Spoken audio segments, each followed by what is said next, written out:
আজ আপনারা শুনবেন শ্রী সত্যজিৎ রায়ের লেখা প্রফেসর শঙ্কু ও গরিলা।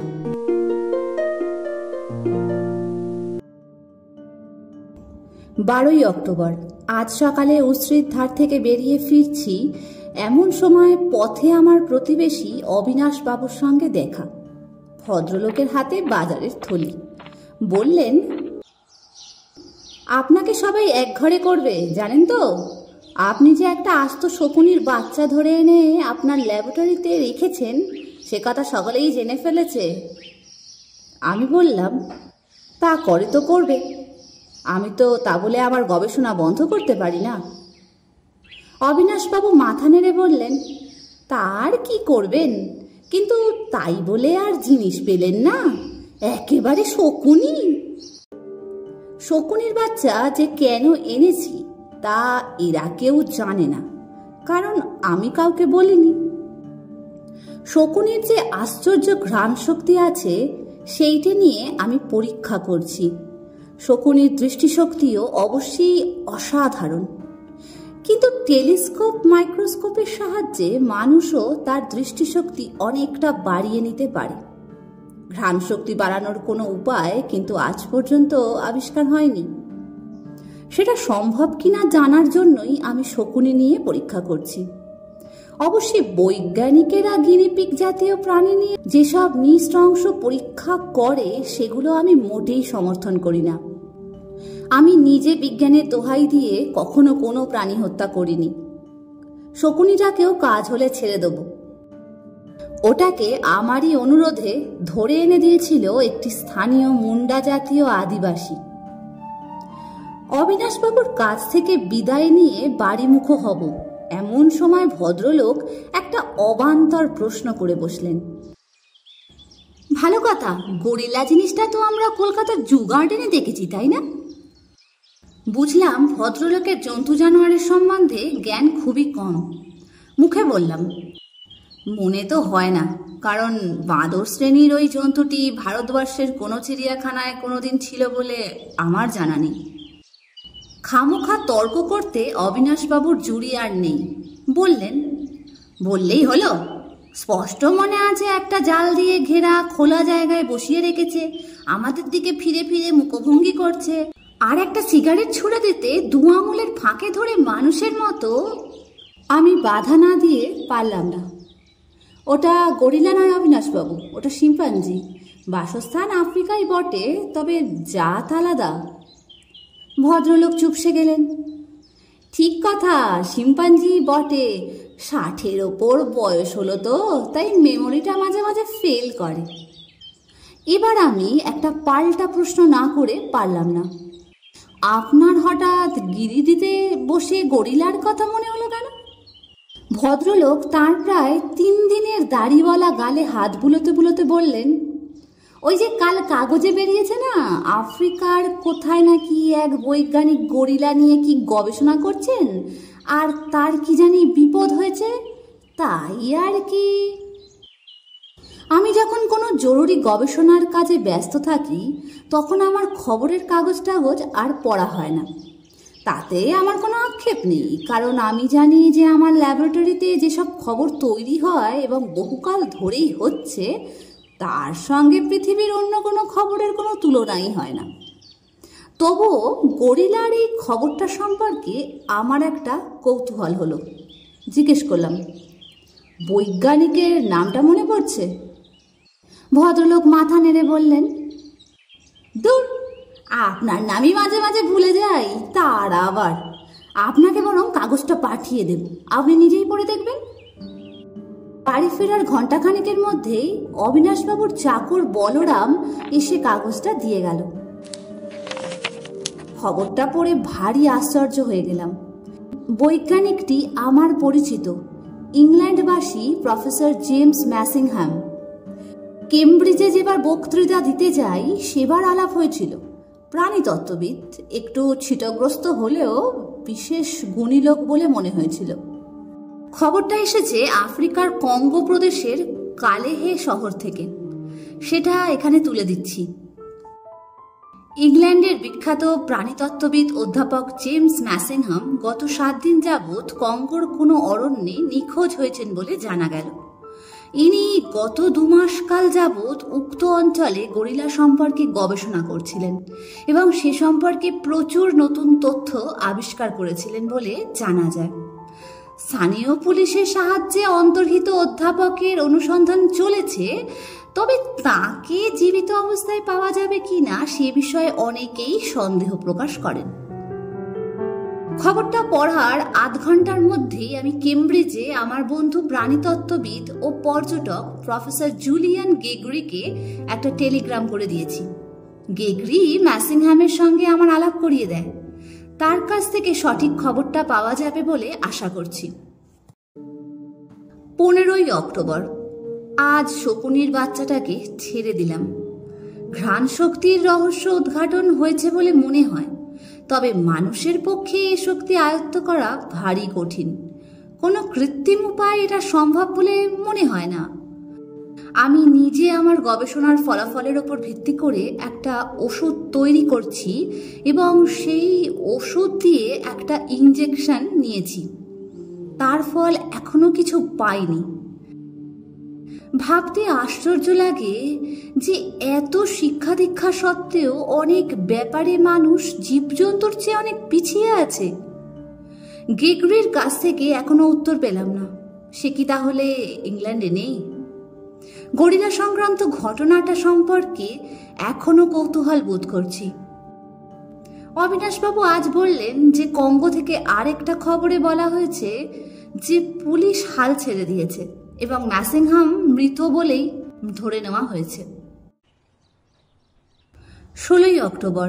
এইমাত্র গেগরির টেলিগ্রাম পেলাম। বেশ ঘোরালো ব্যাপার বলেই মনে হচ্ছে। ও লিখছে, শনিবার কালেহে রওনা হচ্ছি, তুমিও আসতে পারো কি?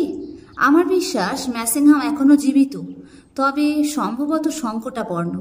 কি ঠিক করো চটপট তার করে জানাও। আফ্রিকার এক ইজিপ্ট ছাড়া আর কোনো দেশে এখনো যাওয়া হয়নি আমার। তাছাড়া বছরখানেক থেকেই লক্ষ্য করছি যে জীবজন্তু সম্বন্ধে অনুসন্ধিৎসা আমার ক্রমেই বেড়ে চলেছে।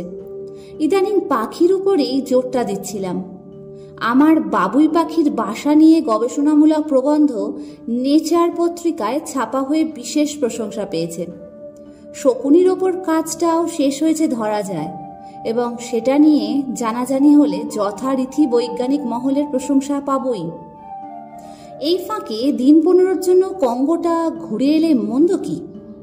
জীবজন্তুর দিক থেকে বিচার করলে আফ্রিকার মতো দেশ আর নেই।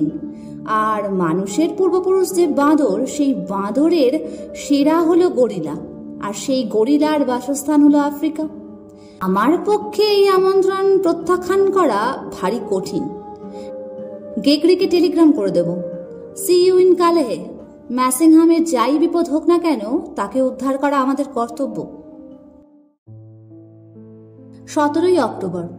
আফ্রিকা সফরে যে আমার আবার একজন সঙ্গী জুটে যাবে সে কথা ভাবিনি। অবশ্যই সেবার সেই রাক্ষসে মাছের সন্ধানে সমুদ্র গর্ভে পাড়ি দেবার বেলাও ঠিক এই ব্যাপারই ঘটেছিল। সেবার যিনি সঙ্গ নিয়েছিলেন এবারও তিনি নিচ্ছেন, অর্থাৎ আমার প্রতিবেশী অবৈজ্ঞানিকের রাজা শ্রী অবিনাশচন্দ্র মজুমদার। আজ সকালে আমার এখানে এসে আমাকে গোজগাছ করতে দেখি ভদ্রলোক ব্যাপারটা আঁচ করে নিয়েছিলেন।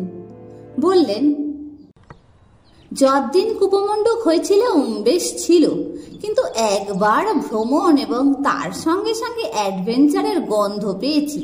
আর কি মশাই চুপচাপ বসে থাকা যায়? আফ্রিকার কথা ছেলেবেলায় সেই কত পড়েছি, সেই জন্তু জানোয়ার, সেই কালো বেটে বেটে বুনো মানুষ। আপনি যাচ্ছেন সেই দেশে, আর আপনার সঙ্গ নেব না আমি? খবরটাও তো প্রথম আমিই দিই আপনাকে। আর খরচের কথাই যদি বলেন তো সমুদ্রের তলা থেকে পাওয়া কিছু মোহর এখনো আছে আমার কাছে। আমার খরচ আমি নিজেই বেয়ার করব। আমি ভদ্রলোককে কত বোঝালাম যে সমুদ্রের তলার চেয়েও আফ্রিকার জঙ্গল অনেক বেশি বিপদসংকুল জায়গা। সেখানে সর্বদা প্রাণটি হাতে নিয়ে চলাফেরা করতে হয়। অবিনাশবাবু তাচ্ছিল্যে সুরে বললেন, আমার কুষ্টিতে আছে আমার আয়ু 78, বাঘ সিংহ আমার ধারে কাছেও আসবে না। অগত্যা রাজি হতে হলো। পরশু রওনা। অবিনাশবাবুকে বলে দিয়েছি যে ধুতি পাঞ্জাবি পরে আফ্রিকার বনে চলাফেরা চলবে না। যেখান থেকে হোক তাকে এই দুদিনের মধ্যে কোট জোগাড় করে নিতে হবে।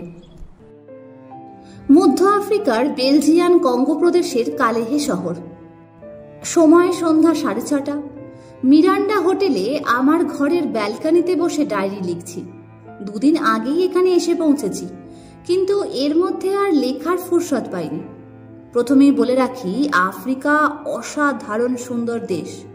বইয়ে পড়ে এদেশের সৌন্দর্য সম্বন্ধে কোনো ধারণাই করা যায় না। আমি যেখানে বসে লিখছি সেখান থেকে পূব দিকে কিভু হ্রদ দেখা যাচ্ছে, আর উত্তর দিকে রুয়েনজোরি পর্বতশৃঙ্গ। জঙ্গলের যেটুকু আভাস পেয়েছি তার তো কোনো তুলনাই নেই। অবশ্যই এই সব উপভোগ করার মতো মনের অবস্থা কতদিন থাকবে জানি না। গেগরির সঙ্গে কথাবার্তায় যা বুঝেছি, ভাবনার কারণ আছে অনেক। যা জানলাম তা মোটামুটি এই: ম্যাসিংহাম গরিলা সম্পর্কে গবেষণা করছিলেন বেশ অনেকদিন থেকেই। আগে একটা ধারণা প্রচলিত ছিল যে গরিলা নাকি ভারী হিংস্র জানোয়ার, মানুষ দেখলেই আক্রমণ করে। সম্ভবত গরিলার ভয়ঙ্কর চেহারা থেকেই এ বিশ্বাসের উৎপত্তি।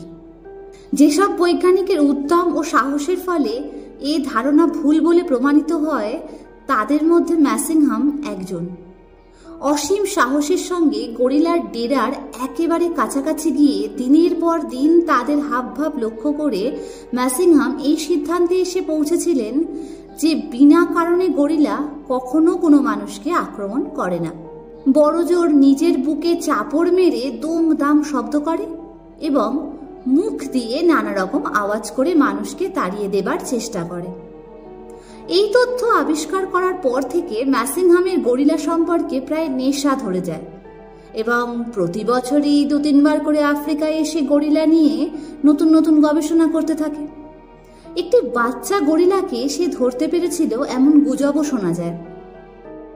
এবারেও সে এসেছিল সেই একই কারণে, কিন্তু অন্যান্যবার তার সঙ্গে বন্দুকধারী শিকারী থাকে। এবার ছিল মাত্র 4 জন নিরস্ত্র কুলি। জঙ্গলের ভিতর ক্যাম্প করে কাজ করছিল ম্যাসিংহাম এবং রোজই কুলিদের নিষেধ অগ্রাহ্য করে যখন তখন একা একা বেরিয়ে পড়ছিল। মাস দেড়েক এইভাবে চলার পর একদিন সে নাকি বেরিয়ে যায় আর ফেরেনি। তারপর থেকে 10 দিন ধরে পুলিশের সার্চ পার্টি তন্ন তন্ন করে খুঁজেও ম্যাসিংহামের কোনো সন্ধান পায়নি। যে ব্যাপারে গেগরির সবচেয়ে বেশি চিন্তা হচ্ছিল সেটা হচ্ছে এই যে আফ্রিকায় আসার কিছুদিন আগে থেকেই ম্যাসিংহামের মধ্যে একটা আশ্চর্য পরিবর্তন তার বন্ধুরা লক্ষ্য করেছিল। তফাৎটা শুধু তার স্বভাবে নয়, চেহারাতেও যেন বোঝা যাচ্ছিল। চুলগুলো আগের চেয়ে অনেক বেশি রুক্ষ, চোখ দুটো সর্বদাই যেন লাল, আর চাহনিতে একটা ত্রস্ত অথচ বিরক্তি ভাব। অনেকের ধারণা হয়েছিল যে ম্যাসিংহাম বোধ হয় কোনো আফ্রিকান উদ্ভিজ্জ ড্রাগ জাতীয় জিনিস খাওয়া অভ্যাস করেছে, যার ফলে তার একটা বিশ্রী রকম নেশা হয়। আফ্রিকায় অনেক বুনো লোকরা এইসব শিকড় বাকল খেয়ে নেশা করে। কথাটা শুনে আমি বললাম, এসব ড্রাগ খেয়ে তো অনেক মানুষ আত্মহত্যাও করে বলে শুনেছি। গেগরি বলল, সে তো করেই, কিন্তু ম্যাসিংহাম আত্মহত্যা করেছে বলে আমার বিশ্বাস হয় না, কারণ তার সঙ্গে এবার অনেক জিনিসপত্র ছিল, সেগুলোও পাওয়া যাচ্ছে না। জিনিসপত্র মানে বই খাতা ইত্যাদি? না, তার চেয়ে অনেক বেশি। সে এবার সঙ্গে করে একটা পোর্টেবল গবেষণাগার নিয়ে ঘোরাফেরা করছিল। আত্মহত্যা করলে সেসব জিনিসগুলো গেল কোথায়? না শঙ্কু, আমার বিশ্বাস সে বেঁচে আছে এবং জঙ্গলের মধ্যে কোথাও লুকিয়ে তার পরীক্ষা চালিয়ে যাচ্ছে। আর সে পরীক্ষা এমন জাতের যেটা সে কারুর কাছে প্রকাশ করতে চায় না। এত ঢাকাঢাকির কি প্রয়োজন থাকতে পারে সেটা আন্দাজ করতে পারছো? গেগরি কিছুক্ষণ চুপ থাকার পর একটা দীর্ঘ নিঃশ্বাস ফেলে বলল,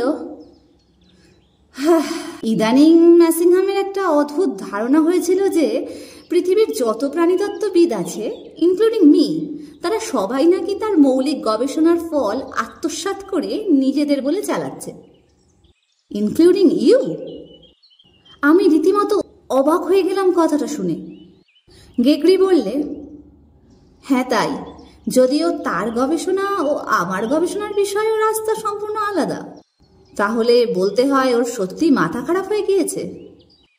গেগরি আক্ষেপের ভঙ্গিতে মাথা নেড়ে বলল, কিন্তু কি ব্রিলিয়েন্ট লোক ছিল বলতো, আর কি আশ্চর্য সাহস। ওর যদি সত্যিই কোনো অনিষ্ট হয়ে থাকে তাহলে বিজ্ঞানের সমূহ ক্ষতি হবে। এসে অবধি গরিলা চোখে পড়েছে একটাও? একটিও না। বলো কি? Not a single one. অথচ যেখানে ওদের থাকার কথা সেসব জায়গায় এর মধ্যে আমি দুবার ঘুরে এসেছি। আমি তো ব্যাপারটা কিছুই কুলকিনারা করতে পারছি না। দেখো তুমি যদি পারো। আগামীকাল গেগরির সঙ্গে আমরাও সাফারিতে বেরোব। ওর আশাও ক্ষীণ হয়ে এসেছিল। আমি এসে পড়তে তবু খানিকটা উদ্যমের সঞ্চার হয়েছে। অবিনাশবাবু বেশ ভালোই আছেন, নিজেই ঘুরে টুরে বেড়াচ্ছেন। পরনে ভাগ্নের টুইলের শার্ট, গিরিডির অবসরপ্রাপ্ত ব্যারিস্টার সুরেন ঘোষালের খাঁকি হাফ প্যান্ট, আর মাথায় একটা জীর্ণ খাঁকি শোলা টুপি। সেটা যে কার কাছ থেকে ধার করে আনা সেটা জানা হয়নি। আজ সকালে দেখি ভদ্রলোক কোত্থেকে এক ছড়া কলা কিনে এনেছেন। ভারতবর্ষের বাইরেও যে কলা পাওয়া যায় সে ধারণা ওর ছিল না। বললেন, গরিলাও তো বাঁদরের জাত, সামনে পড়লে একটা কলা দিয়ে দেখা যাবে খায় কিনা। 25শে অক্টোবর সকাল 6:30।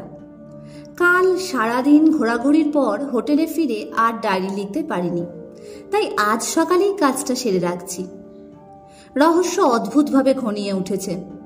ম্যাসিংহাম বেঁচে আছে সে প্রমাণ আমরা পেয়েছি। এমনকি এও মনে হতে পারে যে সে সুস্থই আছে, অন্তত শরীরের দিক দিয়ে। সকালে আমাদের বেরোতে বেরোতে প্রায় 8:30 হয়ে গেল। দল বেশি বড় না। আমি, গেগরি, অবিনাশবাবু আর এখানকার একজন শিক্ষিত নিগ্র শিকারী যুবক জোসেফ কাবালা ও 5 জন বান্টু জাতীয় কুলি। কুলিদের সঙ্গে চলেছে আমাদের খাদ্য ও পানীয়, জঙ্গল পরিষ্কার করার জন্য কাটারি জাতীয় জিনিস ও বিশ্রামের জন্য ফোল্ডিং চেয়ার, তেরপল, মাটিতে খাটানোর বড় ছাতা ইত্যাদি।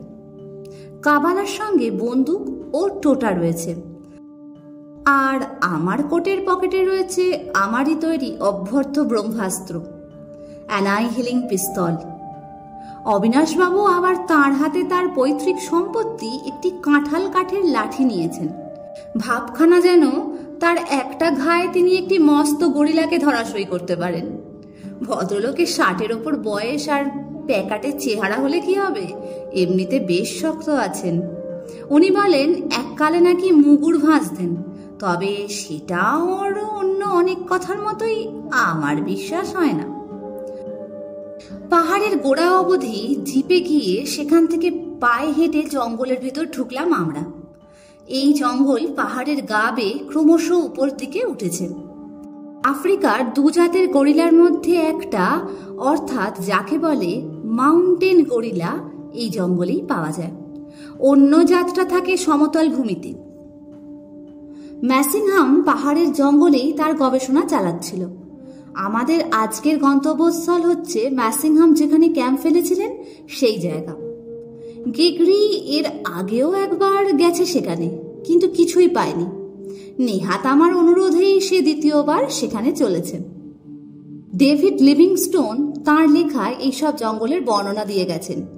তিনি বলেছেন এসব জঙ্গল এত গভীর এবং গাছের পাতা এত ঘন যে ঠিক মাথার উপর সূর্য থাকলেও পাতা ভেদ করে 2-1 পেন্সিল অফ লাইট ছাড়া আর কিছুই মাটিতে পৌঁছতে পারে না। কথাটা যে কতদূর সত্যি তা এবার বুঝতে পারলাম। আমাদের ভারতীয়দের ধারণা যে বট, অশ্বত্থ গাছই বুঝি পৃথিবীর সবচেয়ে জাঁদরেল গাছ। এখানের কয়েকটা গাছ দেখলে তাদের সে গর্ব খর্ব হয়ে যায়। বাওবাব বলে একরকম গাছ আছে, যার গুড়ি মাঝে মাঝে এত চওড়া হয় যে 10 জন লোক পরস্পরের হাত ধরে গাছটাকে ঘিরে ধরলেও তার বের পাওয়া যায় না। অবশ্যই যে জঙ্গলের মধ্যে দিয়ে আমরা চলেছি তাতে বাওবাব গাছ নেই। এই জঙ্গলের গাছের মাহাত্ম্য হচ্ছে দৈর্ঘ্যে, প্রস্থে নয়। এক একটা সিডার ও আপলুস গাছ প্রায় 200 ফুট উঁচু। অবশ্যই যতই উপরে উঠছি ততই বেশি করে পাইন বা ফার জাতীয় পাহাড়ি গাছ চোখে পড়ছে। এছাড়া লতাপাতা, অর্কিড ও ফার্নের তো কথাই নেই। জন্তু জানোয়ার এখনো বিশেষ চোখে পড়েনি। বাঁদরের মধ্যে 2টি বেবুন চোখে পড়েছে, আর অন্য জানোয়ারের মধ্যে একটি উড়ন্ত কাঠবিড়ালি। আশ্চর্য জিনিস এটি, ভারতীয় কাঠবিড়ালির প্রায় দ্বিগুণ সাইজ, গায়ের রং বাদামি, আর শরীরের দুদিকে পায়ের সঙ্গে লাগানো 2টি ডানা। পা দুটো ফাঁক করে গাছের ডাল থেকে লাফ দিয়ে দিব্যি চলে যায় এ গাছ থেকে ও গাছে। ফ্লাইং স্কুইরেল দেখে অবিনাশবাবু বললেন, 60 বছর বয়সে জঙ্গলে ঘুরে যা এডুকেশন হচ্ছে, স্কুলে কলেজে মানে বই মুখস্থ করে তার শিকি অংশও হয়নি। এখানকার বাঘ ভাল্লুকও কি ওড়ে নাকি মশাই? প্রায় 3.5 মাইল হাঁটার পর প্রথম গরিলার চিহ্ন চোখে পড়ল। পুরুষ গরিলারা গাছের ডাল ভেঙে গাছেরই ওপর একরকম মাচা তৈরি করে, আর স্ত্রী গরিলা বাচ্চা নিয়ে সেই মাচার ওপর রাত কাটায়। পুরুষটা নিচে মাটিতে থেকে পাহারা দেয়। এটা আমার জানা ছিল, এবং এইরকম একটা মাচা হঠাৎ আমার চোখে পড়ল। গেগরি বলল, এই মাচাটা আমরা এর আগের দিনও দেখেছি, তবে গরিলারা এক মাচা এক রাতের বেশি থাকে না। কাজেই এই মাচাটা যখন বেশ কিছুদিনের পুরনো, তখন কাছাকাছির মধ্যে গরিলা থাকবে এমন কোনো কথা নেই। একটা গন্ধ মিনিট খানেক থেকে আমার নাকে আসছিল। গেগরিকে সেটার কথা বলতে সে যেন কেমন অবাক হয়ে গেল। সে বলল, কোনো বিশেষ গন্ধর কথা বলছো কি? আমি তো এক গাছপালার গন্ধ আর ভিজে মাটির গন্ধ ছাড়া কিছুই পাচ্ছি না। আমি মাচার দিকে এগিয়ে গেলাম। গন্ধ দ্বিগুণ তীব্র হয়ে উঠল। এ গন্ধের সঙ্গে কি গরিলার কোনো সম্পর্ক আছে? আমার ইঞ্জেকশন কি তাহলে এতদিনে কাজ করতে শুরু করলো? গন্ধটা যে বুনো সে বিষয়ে কোনো সন্দেহ নেই, আর এমন গন্ধ এর আগে আমি কখনো পাইনি। গেগরিকে এ বিষয়ে আর কিছু না বলে এগিয়ে চললাম। মিনিট 10 মধ্যে গন্ধটা মিলিয়ে এলো, কিন্তু 5 মিনিটের মধ্যেই আবার সেটা আসতে শুরু করলো। অবিনাশবাবুকে বাংলায় বললাম, আশেপাশের গাছের দিকে একটু চোখ রাখবেন তো, ওই রকম মাচা আরও দেখা যায় কিনা। কিছু দূর যাবার পরেই আবার আমারই চোখে পড়ল আরেকটা গরিলার মাচা। এবার আর আমার মনে কোনো সন্দেহ রইল না যে আমার ইঞ্জেকশনের ফলেই আমি প্রায় 1/2 মাইল দূর থেকে গরিলার মাচার অস্তিত্ব বুঝতে পারছি। দুপুর 2:30 নাগাদ আমরা ম্যাসিংহামের ক্যাম্পের জায়গায় পৌঁছালাম। মস্ত মস্ত ফার আর বাদাম গাছে ঘেরা একটা পরিষ্কার খোলা প্রায় সমতল জায়গা। জমিতে 2 জায়গায় আগুন জ্বালানোর চিহ্ন, আর এখানে সেখানে তাঁবুর খুঁটির গর্ত রয়েছে। উত্তর দিকটা পাহাড়ের খাড়াই, আর দক্ষিণে ঢাল নেমে সমতল ভূমির দিকে চলে গেছে। সকলেই বেশ ক্লান্তি অনুভব করছিলাম। তাই কাবালা কুলিদের বলল মাটিতে বসার বন্দোবস্ত করে দিতে। দুপুরের খাওয়াটাও এখানেই সেরে নিতে হবে। 5 মিনিটের মধ্যে বিশ্রামের বন্দোবস্ত হয়ে গেল। একটা ক্যাম্প চেয়ারে বসে স্যান্ডউইচে কামড় দিতে গিয়ে লক্ষ্য করলাম অবিনাশবাবু আমাদের সঙ্গে না বসে একটু দূরে পায়চারি করছেন। কারণটা বোঝা আমার পক্ষে কঠিন হলো না। পাছে গেগরি তাকে কোনো প্রশ্ন করে বসে এবং ইংরেজিতে তার উত্তর দিতে হয়, সেই আশঙ্কাতেই তিনি দূরে দূরে রয়েছেন। অবিনাশবাবুর ইংরেজি বলার ক্ষমতা ইয়েস, নো, ভেরি গুডের বেশি এগোয় না, অথচ সব প্রশ্নের উত্তর তো আর এই 3টি কথায় দেওয়া চলে না। স্যান্ডউইচ খাওয়া সেরে চোখে বাইনোকুলার লাগিয়ে দূরের গাছপালা দেখছি। এমন সময় অবিনাশবাবুর গলা পেলাম, ও মশাই, এটা কি একবার দেখে যান তো। ভদ্রলোক দেখি একটা পাইন গাছের গুড়ির দিকে ঝুঁকে পড়ে কি যেন দেখছেন। গেগরি আর আমি এগিয়ে গেলাম। গিয়ে দেখি গাছের গুঁড়িতে ছুরি দিয়ে খোদাই করা এক লাইন ইংরেজি লেখা। সেটা অনুবাদ করলে এই দাঁড়ায়, তোমরা মূর্খ, যদি বাঁচতে চাও তো ফিরে যাও। খোদাইয়ের নমুনা দেখে মনে হলো সেটা টাটকা। আমরা লেখাটা পড়ে পরস্পরের মুখ চাওয়াচাই করলাম। এটা যে একটা আশ্চর্য আবিষ্কার সে বিষয়ে কোনো সন্দেহ নেই।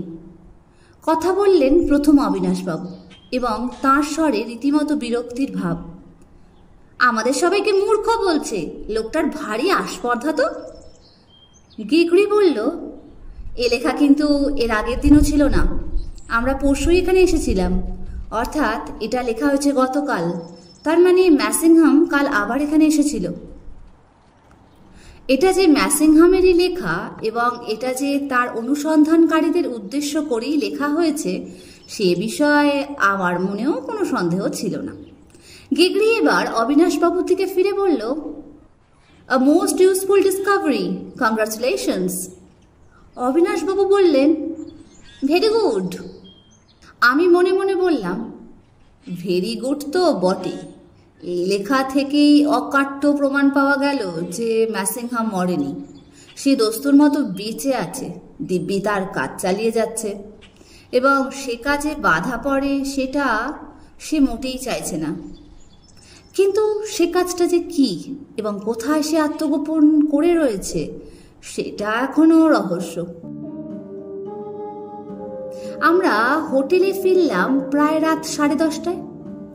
ফেরার পথেই স্থির করেছিলাম যে আমাদেরও জঙ্গলের ভিতর তাঁবু ফেলে কাজ চালাতে হবে। ম্যাসিংহাম শাসিয়েছে যে তার অনুসন্ধান যে করবে তার মৃত্যু অনিবার্য। সে জানে না সে এ কথাটা লিখে কত বড় ভুল করেছেন। ত্রিলোকেশ্বর শঙ্কুকে এমন হুমকিতে যে হটানো যায় না সে কথা তো আর ম্যাসিংহাম জানে না। ভাবনা ছিল এক অবিনাশবাবুকে নিয়ে, কিন্তু তিনিও দেখছি বারবার বলছেন লোকটার দম্ভটা একটু থেঁতলে দেওয়া দরকার। 25শে অক্টোবর দুপুর 1:30। আমরা কিছুক্ষণ হলো জঙ্গলে এসে ক্যাম্প ফেলেছি। ম্যাসিংহাম যেখানে ক্যাম্প ফেলেছিল সেখানেই। একটু বিশ্রাম করে দুপুরের খাওয়া সেরে আবার বেরোবো। আজ মেঘলা করে রয়েছে বলে জঙ্গলের ভিতরে আরো অন্ধকার। এখানে আমাদের দেশের মতোই এপ্রিল থেকে অক্টোবর পর্যন্ত বৃষ্টি হয়, তবে এখন বৃষ্টি না হওয়াই ভালো, হলে আমাদের কাজের অনেক ব্যাঘাত হবে। আজ জঙ্গলের মধ্য দিয়ে আস্তে আস্তে একটা ভারী আশ্চর্য জিনিস লক্ষ্য করেছি। সেটা এই ফাঁকে ডায়েরিতে লিখে ফেলি। কাল কয়েকটা বেবুন আর লেমুর ছাড়া বানর জাতীয় আর কিছুই চোখে পড়েনি। আর আজ সকাল থেকে এই 4 ঘন্টার মধ্যে 7 রকমের বাঁদর দেখেছি। আর আশ্চর্য এই যে তাদের সকলেরই হাবভাব যেন ঠিক একই রকম। মনে হয় তারা সবাই যেন গভীর বন থেকে রীতিমতো ভয় পেয়ে বাইরের দিকে চলে আসছে। সে এক দৃশ্য। আমাদের মাথার উপরের গাছের পাতা লতাগুলো যেন এক মুহূর্ত স্থির থাকতে পারছে না। সাঁই সাঁই সাঁই শব্দে লেমুর, ম্যান্ড্রিল, বেবুন, শিম্পাঞ্জি সব পালিয়ে চলেছে মুখ দিয়ে নানা রকম ভয়ের শব্দ করতে করতে। আমাদের দিকে তাদের ভ্রুক্ষেপও নেই। এমন কেন ঘটছে তা এখনো ঠাহর করতে পারিনি। গিগরি এর আগে 3 বার আফ্রিকার জঙ্গলে এসেছে, কিন্তু এমন দৃশ্য সে কখনো দেখেনি। এই যে বসে বসে ডায়েরি লিখছি, এখনো তাদের চিৎকার চেঁচামেচি শুনতে পাচ্ছি। এই ঘটনাও কি ম্যাসিংহামের সঙ্গে জড়িত?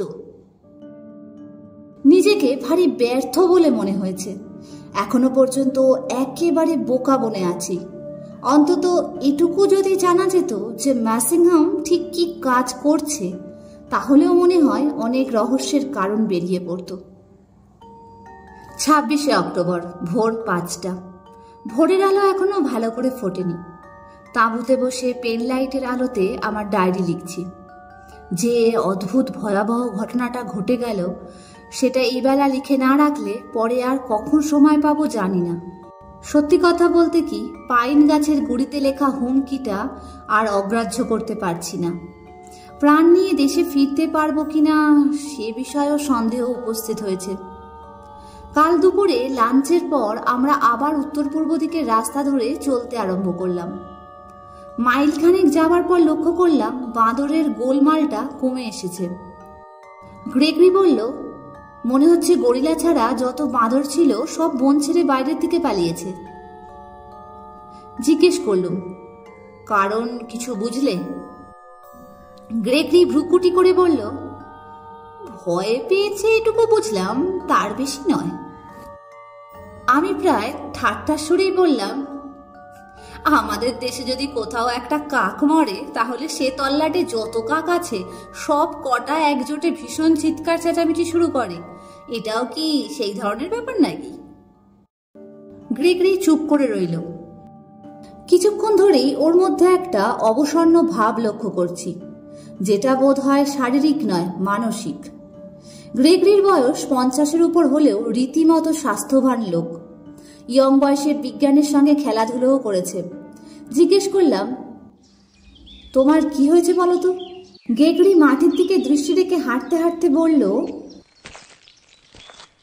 আমার মনে একটা সন্দেহ জাগছে, যেটা এখন প্রকাশ করলে তুমি হাসবে, কিন্তু সেটা যদি সত্যি হয় একমাত্র তাহলেই এইসব অদ্ভুত ঘটনাগুলোর একটা কারণ পাওয়া যাবে।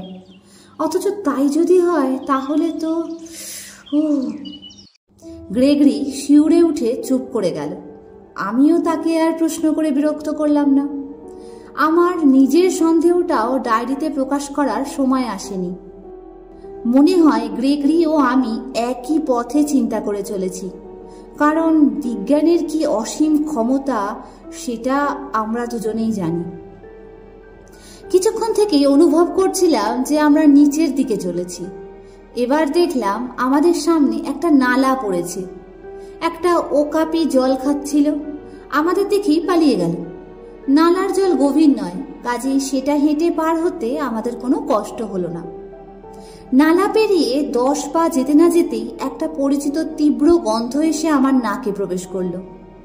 আমি জানি সে গন্ধ আমি ছাড়া আর কেউ পায়নি। কাউকে কিছু না বলে হেঁটে চললাম। এবার যেটা চোখে পড়ল সেটা গাছের উপরে মাচা নয়, ভিজে মাটিতে গরিলার পায়ের ছাপ। একটা নয়, দেখে মনে হয় সম্ভবত 50টা ছোট বড় গরিলা বেশ খানিকটা জায়গা জুড়ে সেখানে ঘোরাফেরা করেছে। কিন্তু কেন? কাবালা দেখি তার বন্দুক উঁচিয়ে তৈরি। বুঝলাম সে রীতিমতো ঘাবড়ে গেছে। সে চাপা স্বরে বলল, একসঙ্গে এত গরিলার পায়ের ছাপ আমি এর আগে কখনো দেখিনি। ব্যাপারটা মোটেই ভালো লাগছে না। যখন থেকে বাঁদরদের পালাতে দেখেছি তখন থেকেই খটকা লাগতে শুরু করেছে। আমাদের বান্টুকুলিদের মধ্যে একটা চাঞ্চল্য লক্ষ্য করছিলাম। কাবালাকে জিজ্ঞাসা করতে সে বলল, ওরা আর এগোতে চাইছে না। আমি বললাম, কেন? ওদের কি ধারণা সামনে গরিলার দল রয়েছে? কাবালা বলল, হ্যাঁ। আমার নাকের গন্ধ কিন্তু বলছিল যে তারা কাছাকাছির মধ্যে নেই, কিন্তু সে কথা তো আর ওদের বললে বিশ্বাস করবে না। এর মধ্যে গ্রেগরি হঠাৎ বলে উঠল, শম্ভু, একবার উপরের দিকে চেয়ে দেখো। মাথা তুলে এক আশ্চর্য জিনিস দেখলাম।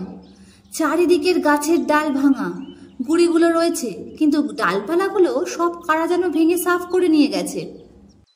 গ্রেগরির দিকে চেয়ে দেখি তার মুখ ফ্যাকাশে হয়ে গেছে। চাপা গলায় সে বলল, লেটস গো ব্যাক শঙ্কু। কোথায়?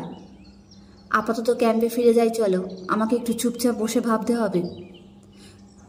তোমার কি মনে হয় ডালগুলো গরিলারা ভেঙেছে? তাছাড়া আর কি?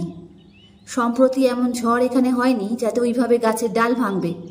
আর ওগুলোকে যে কাটা হয়নি সে তো দেখেই বুঝতে পারছো। সত্যি বলতে কি, আমারও ওই একই সন্দেহ হয়েছিল। যে গরিলার পায়ের ছাপ মাটিতে দেখছি তারাই গাছের ডালগুলো ভেঙেছে। গ্রেগরির কথা মতো ক্যাম্পে ফিরে আসতে সন্ধ্যা হয়ে গেল। গরম কোকো খেয়ে ক্লান্তি দূর করে গ্রেগরির ক্যাম্পের বাইরে বসে তাকে জিজ্ঞেস করলাম, তুমি কি ভাবছো বলো তো? গ্রেগরি তার শান্ত অথচ ভীত চোখ দুটো আমার দিকে ফিরিয়ে বলল, আমার মনে হয় না আমরা ম্যাসিংহামের সঙ্গে যুঝতে পারবো। আমার দৃঢ় বিশ্বাস সে তার বৈজ্ঞানিক বুদ্ধি এক নৃশংস কাজে ব্যবহার করতে চলেছে। আমি দৃঢ় স্বরে বললাম, তাহলে আমাদের কর্তব্য তাকে বাধা দেওয়া। গ্রেগরি বলল, জানি, কিন্তু সে কাজটা করতে যে সামর্থ্যের প্রয়োজন সেটা আমাদের নেই, সুতরাং আমাদের পরাজয় অনিবার্য। আমি বুঝতে পারলাম যে এ অবস্থায় গ্রেগরির মনে উৎসাহ বা আশার সঞ্চার করা প্রায় অসম্ভব। মুখে বললাম, ঠিক আছে, এখন তো বিশ্রাম করা যাক। কাল সকালে দুজনের বুদ্ধি একজোট করলে একটা কোনো রাস্তা বেরোবে না, এটা আমি বিশ্বাস করি না। সন্ধ্যা থাকতেই সকলেই টিনের খাবারের ডিনার সেরে বিছানায় শুয়ে পড়লাম। 3টি ক্যাম্পের একটিতে আমি আর অবিনাশবাবু, একটিতে গ্রেগরি ও একটিতে কাবালা। বান্টু পুলিগুলো বাইরে শোয়ে, তারা এখন আগুন জ্বালিয়ে জটলা করছে। একজন আবার গান শুরু করলো। সেই একঘেয়ে গান শুনতে শুনতে আমি ঘুমিয়ে পড়লাম। মাঝরাত্রে কোনো এক সময় ঘুমটা ভাঙল অবিনাশবাবুর ঠেলাতে, আর ভাঙতেই কানের খুব কাছে তার ফিসফিসে ভয়ার্ত কণ্ঠস্বর শুনতে পেলাম, ও মশাই, শিম্পাঞ্জি, শিম্পাঞ্জি। শিম্পাঞ্জি? আমি শটান উঠে পড়লাম। কোথায় দেখলেন? কখন? এই তো 10 মিনিট হয়নি। এতক্ষণ গলাটা শুকিয়েছিল, তাই কথা বলতে পারিনি। কি হলো ঠিক করে বলুন তো। আরে মশাই, এরকম মাটিতে বিছানা পেতে তাঁবুর ভেতর শুয়ে তো অভ্যাস নেই, তাই ভালো ঘুম হচ্ছিল না এমনিতেই। কিছুক্ষণ আগে ভাবলাম বাইরে গিয়ে একটু ঠান্ডা বাতাস লাগিয়ে আসি।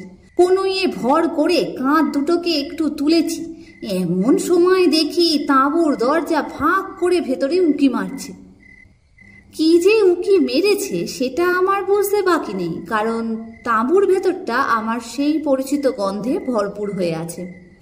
অনেক দিনের পুরনো ঝুলে ভরা ঘরের গন্ধের সঙ্গে বারুদের গন্ধ মেশালে যেমন হয়, কতকটা সেই রকম গন্ধ। অবিনাশবাবু বলে চলেছেন, কলকাতার চিড়িয়াখানায় যেরকম দেখেছি ঠিক সেরকম নয়। সাইজে অনেক বড়, বিরাট চওড়া কাঁধ, আর অর্ধেক মুখ জুড়ে 2 নাকের ফুটো, আর হাত দুটো। আমি অবিনাশবাবুর কথা শেষ হবার আগেই ক্যাম্পের বাইরে চলে এসেছি, হাতে আমার পিস্তল।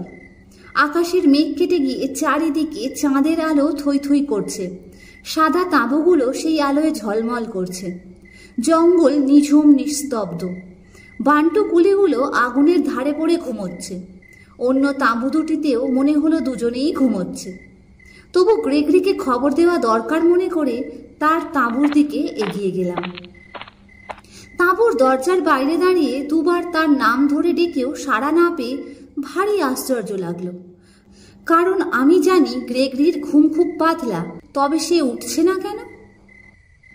দরজা ফাঁক করে ভেতরে ঢুকেই চমকে উঠলাম। গ্রেগরির বিছানা খালি পড়ে আছে, বালিশ চাদর সবই রয়েছে এবং সেগুলো ব্যবহার করা হয়েছে, কিন্তু এখন আর সেখানে কেউ নেই। বালিশে হাত দিয়ে দেখলাম গরম, অর্থাৎ অল্পক্ষণ আগেও সে ছিল। অবিনাশবাবু ধরা গলায় বললেন, লোকটা গেল কোথায়? আমি বললাম, গরিলার কবলে। একটি গরিলা এসে প্রথমে আমাদের ক্যাম্পে উঁকি মেরেছে, তারপর গ্রেগরির ক্যাম্পে ঢুকে তাকে কোল পাঁজা করে তুলে নিয়ে গেছে।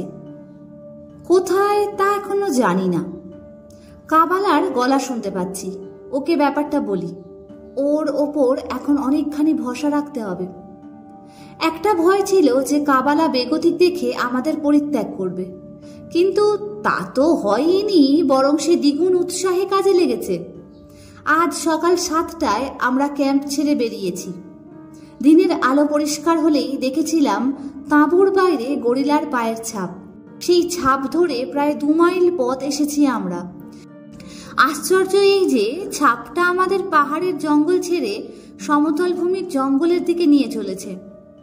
নিয়ম মতো এদিকে মাউন্টেন গরিলা থাকার কথাই নয়, এবং এদিকটায় ম্যাসিংহামকে খোঁজাই হয়নি। একটা নালা পেরিয়ে উল্টো দিকে এসে ছাপটা আর খুঁজে পাইনি। তার একটা কারণ হতে পারে এই যে এদিকের জমিটা আরো অনেক বেশি শুকনো আর পাথরে। সামনে একটা টিলার মতো রয়েছে, সেটার নিচে আমরা বিশ্রামের জন্য বসেছি। আজ আমরা প্রথম থেকেই ঠিক করেছি যে আর পিছনে ফিরব না। যেখানে সন্ধে হবে সেখানেই ক্যাম্প ফেলব।